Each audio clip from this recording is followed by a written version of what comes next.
Iya, dan mengakui bahwa kehilangan anggota keluarga, kehilangan pasangan itu juga jadi lowest point gitu in your life gitu. Siapa yang lo ajak bicara?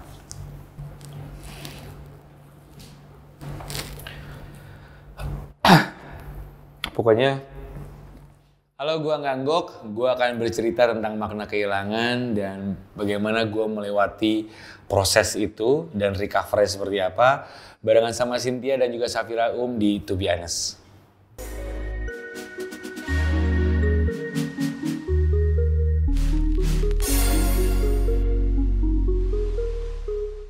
Berawal dari ngobrol-ngobrol sama salah satu teman, bercerita tentang lowest point di kehidupannya dia. Jadi dalam satu masa 1 tahun itu dia kehilangan 3 sosok.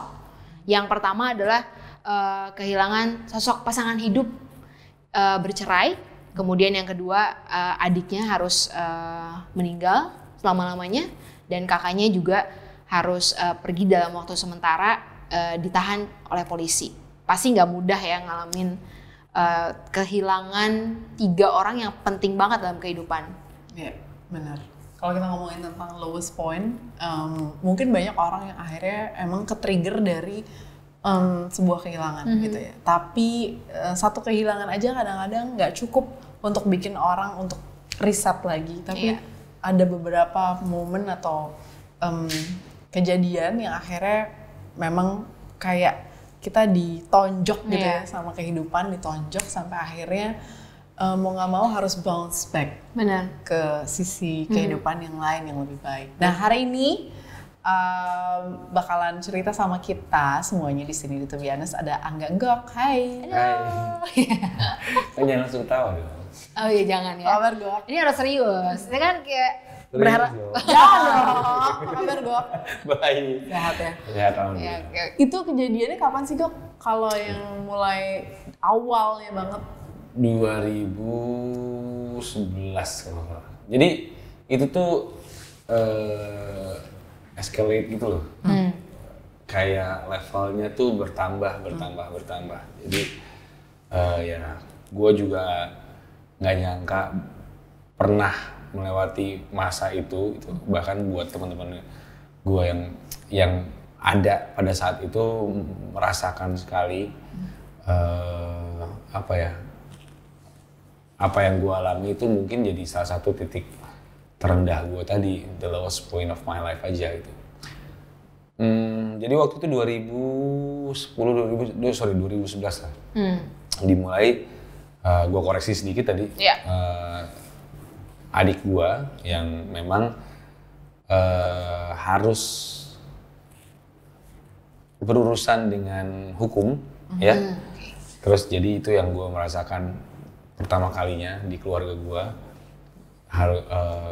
Ada rasa kehilangan, tapi ya itu kehilangan itu kan hanya sementara. Karena kita tahu at the end dia akan kembali lagi gitu. Jadi nggak dalam setahun sebenarnya. Jadi 2011, 2012, 2013 gitu. Berturut-turut ya? Yes, 2012 itu hubungan gua dengan hubungan rumah tangga gua itu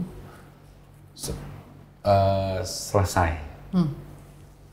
Hubungan rumah tangga gua selesai, berarti gua tahu gua mengalami proses kehilangan lagi. Proses kehilangan yang gue alami itu gue tahu, oh, gue selesai nih. Pasangan gue nggak akan mungkin balik lagi ke gue, tapi gue masih bisa lihat dia, ya kan? 2013 adik gue yang paling kecil itu sakit tumor paru, dia SMA. Kemudian nggak lama dirawat sebulan 2 bulan akhirnya meninggal. Nah itu adalah mungkin titik terendah gue.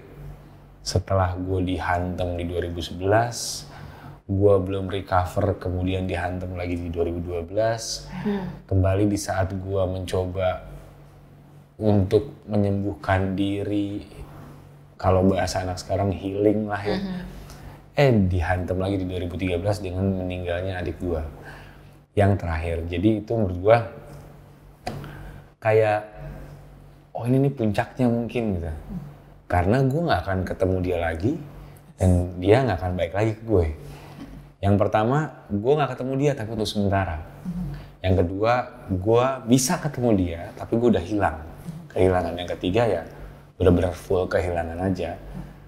Tapi semua orang kayak tahu lah gue dihantam segitu banyaknya bertubi-tubi ya.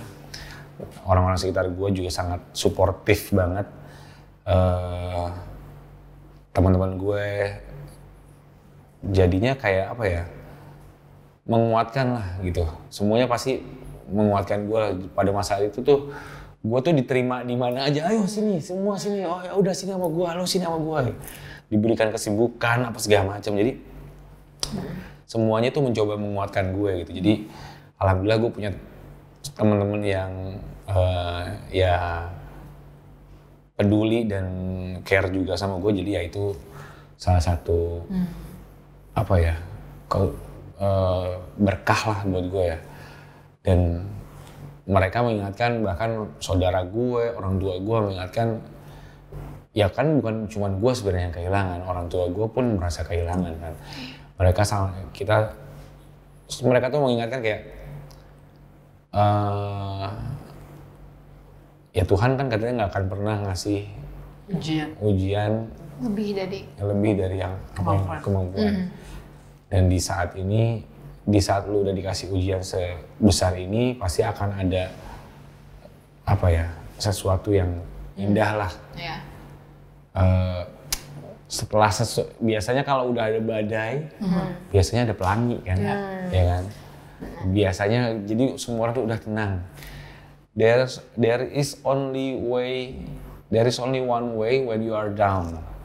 To go up. It's go up. Jadi ya gue yakin itu, gue sangat yakin itu. Jadi gue ya walaupun kita nggak tahu kapan itu, gitu, kapan itu terjadinya, itu tuh kita nggak pernah tahu gitu. Jadi ya udahlah, jalanin aja gitu. Tapi gue yakin itu akan ada momen dimana gue bisa menikmati yang sebelumnya gue pernah nikmati gitu.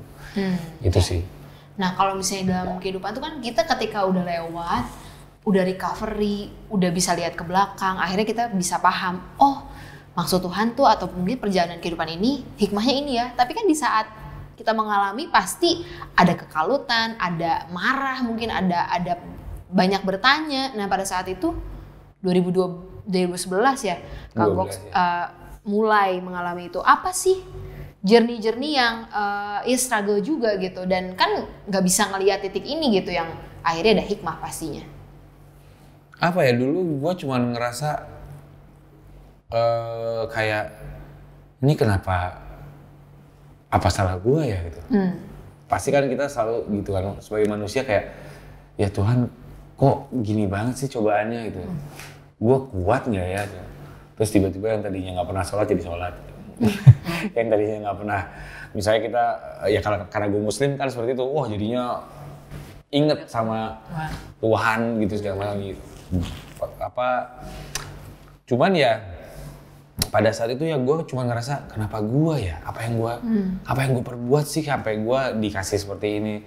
Terus kenapa waktu itu ya adik gue seperti itu, kenapa gue tiba-tiba hubungan rumah tangga gue juga selesai, tidak bisa lanjut gitu. Nah itu juga jadi pertanyaan gue yang akhirnya ya mungkin itu proses hidup ya. Sekarang ya tadi seperti lu bilang, sekarang itu ya gue cuma melihat oh itu adalah pembelajaran buat kita supaya gimana sih ngadepinnya atau gimana sih harusnya seperti apa gitu. Karena kan ada hal-hal yang di luar kontrol kita. Seperti ya kejadian yang yang menimpa adik-adik gue itu kan bukan di luar kuasa gue gitu. Kalau hubungan rumah tangga gue mungkin itu ada straight langsung ke gue gitu, tapi kan yang adik gue berurusan dengan hukum, terus ada yang sakit gitu juga, jadi itu kan mungkin di luar kuasa gue gitu. Cuman ya itulah biasanya di saat lu kehilangan banyak sekali memori-memori yang wah, apalagi kehilangan ditinggal kayak meninggal gitu ya. Itu udah aduh, gua sama adik gua. Karena adik gua masih kecil sih, SMA dia. Wow. Terus gue memang cukup umurnya cukup jauh banget gitu. Jauh banget. Jadi gue langsung flashback, ya Allah kenapa kemarin itu gue suka menggampangin dia suka mengeluh apa terus kayak lu ngerokok kali lu gitu. Malah diomelin padahal dia mengeluhnya gue suka sesek nih gitu. Kok aku sesek ya? Iya itulah gara-gara ini. Nah biasalah ABG. Jadi poinnya gue langsung itu.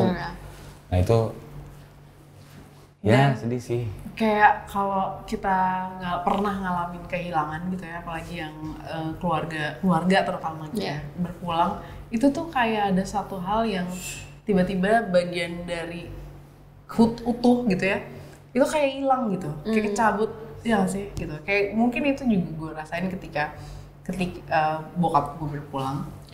Iya kan, maksudnya Cynthia juga pasti pernah mengalami itu. Jadi kalau gue ngerasanya kita tuh, maksudnya gue visualnya adalah we as a person, as a whole gitu, as a whole person. Terus ketika salah satu bagian dari hidup kita hilang, yaitu gitu, sedihnya adalah atau lukanya itu adalah gue nggak akan pernah bisa lihat dia lagi, gue nggak akan bisa ketemu sama orang itu lagi gitu. Di sini adalah bokap gue gitu. Terus kayak yang ya akhirnya ke flashback ya gitu, yang kenapa ya dulu gue nggak nurut, kenapa akhirnya pertanyaan-pertanyaan itu yang membuat ya itu akhirnya proses untuk healing itu jadi makan waktu lebih lama gitu. Kita pernah ngobrol ini kalau nggak salah. Kita pernah ngobrol ini dulu ya. Dulu gue pernah ngobrol sama Safira soal kehilangan juga. Dia sempat cerita kehilangan bokapnya gitu. Nah gue juga bercerita juga waktu itu kalau nggak salah gitu. Ya memang rasanya, apalagi sekarang gue berpikir gini, sekarang itu di saat yang harus gue salut itu adalah orang tua sih. Orang tua gue, bokap nyokap kehilangan anaknya tuh, gue aja sebagai saudara yang maksudnya gue adik gue itu, kalau mungkin the lowest point dari orang tua gue ya itu. Iya betul. Kehilangan sama kan, level kehilangannya juga sama kayak gue gitu. Cuman di saat sekarang gue sudah jadi orang tua, merasakan gue udah punya anak gitu, kebayang gue jadi orang tua dan harus mengalami apa yang orang tua gue alamin gitu. Kehilangan anak. Itu sih. Iya. Pilu banget. Kemarin aku baru banget nonton sharingnya Bu Atalia sama Ridwan Kamil kan. Dia bilang satu hal yang orang yang menghargai kehidupan itu orang yang pernah kehilangan. Dan ya ini ya mungkin yang hari kita punya perspektif berbeda. Bener, bukan berarti kita harus kehilangan dulu akhirnya baru kita bisa menghargai kehidupan. Cuman kadang-kadang harus kan, manusia tuh harus ada yang nyolek dulu. Iya kan, harus disentil dulu. Kemarin lo gini nih, sekarang lo berarti kan hubungan kita sama yang misalnya sama adik gue yang paling kecil itu gue ya karena udah gue menyesal lah gitu dulu hal-hal sepele jadi dibesar-besarkan. Biasa kakak umurnya jauh lebih tua terus superior. Dia kemampuannya superior kan, jadi kayak harus ya